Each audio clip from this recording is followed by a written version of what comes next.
Hey guys, Bethany here, all things life and fitness. Welcome back to my running series. I'm doing a series of videos covering all topics on running. So today we're going to cover injury prevention.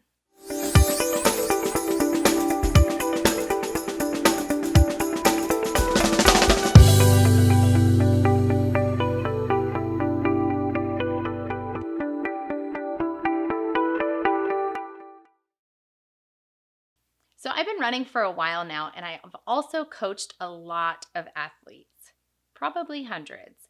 And through my personal journey and through coaching my athletes, I just want to share with you some key points that are important to focus on when you're looking for injury prevention. So chronic injuries are pretty common in running. A lot of runners deal with chronic injuries. And so I'm going to share with you my tips that I've found that are going to help with this. So over the years, I have coached hundreds of athletes and I've seen injuries all over the board, but I have found that when my clients follow these key points that I'm going to talk about today, they can run virtually injury-free. But it takes a lot of time and practice to learn to listen to your body and be a smart athlete. I have a lot of runners that say, "Hey, can you look at my gait?" Or can you analyze my gait and give me some pointers? And typically I'll ask them, well, do you have any injuries that you're struggling with? Because if you don't, generally then I don't like to change someone's gait. Don't fix something that's not broke. I don't like to change someone's gait if they're not struggling with an injury. So if they're running and they're progressing and all is fine, then I leave their gait and their stride alone. Now, athletes that are struggling with injuries, then I like to look at their gait, and a very common quick fix is encouraging them to focus on shortening their stride.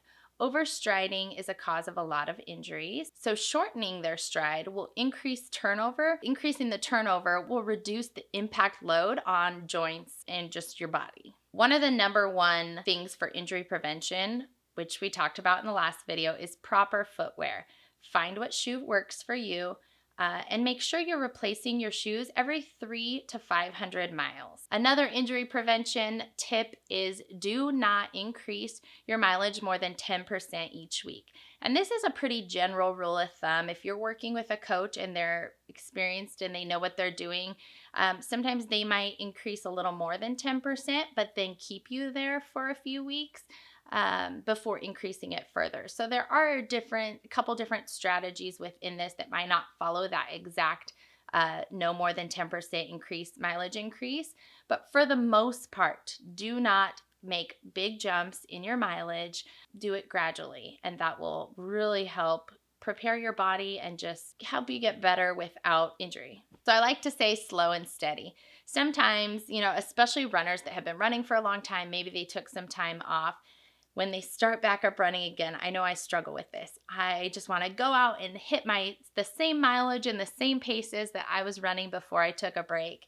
And we have to be patient with our bodies and gradually come back slow and steady. Gradual increases and training smart is going to prevent injury and help us have a longer running career. Another injury prevention tip, which we're going to talk about in the training section, is don't pair two hard workouts back to back. And again, this is a general rule of thumb. So advanced runners might have a different programming than this, but this is more for the beginner or average runner to prevent injuries. Again, advanced athletes, or if you're working with a coach who really knows what they're doing and they're having you do something different, that is okay. I'm sure that they are doing it for a reason, but generally do not pair two hard runs back to back. So a lot of times we'll go out on runs and we'll just want to hit every run hard to get the most mileage in that we can in a short amount of time.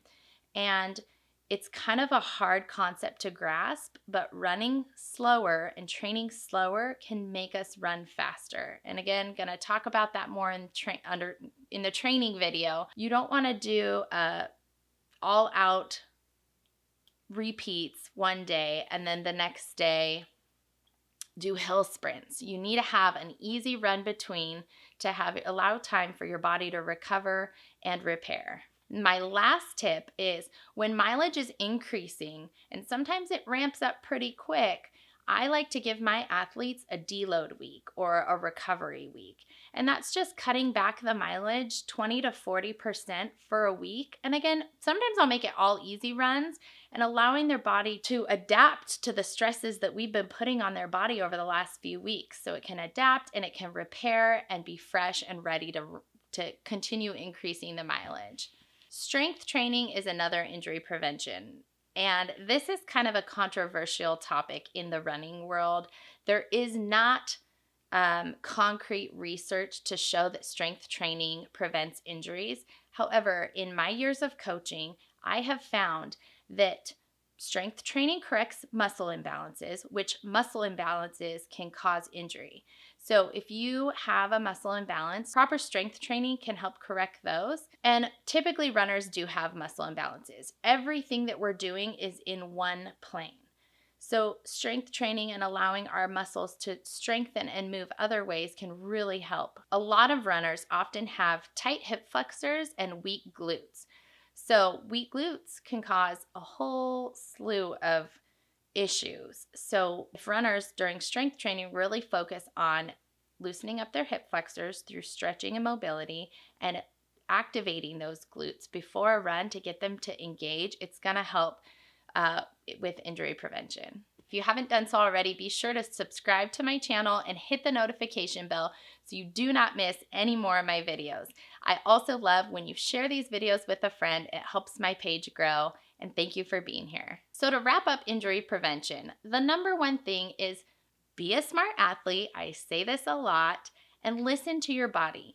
If you are an injury-prone runner and you have struggled with injuries, I would consider working with a coach. If you have not worked with a coach before, it can be so beneficial. Finding the proper coach to help you really program your training to be able to progress in a way that your body's going to respond well to. So when you're looking to hire a coach, make sure you ask them questions. Find out what their background is, what their education is, what their experience is, but also make sure that they're going to be a good fit for you.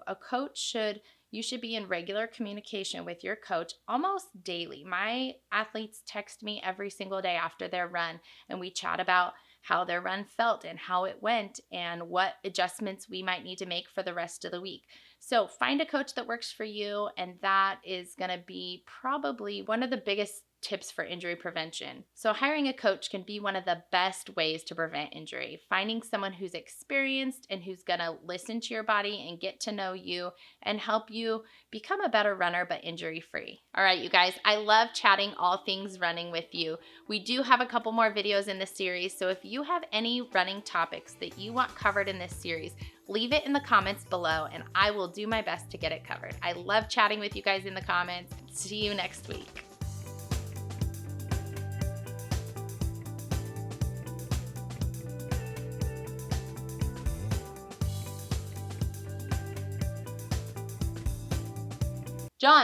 John.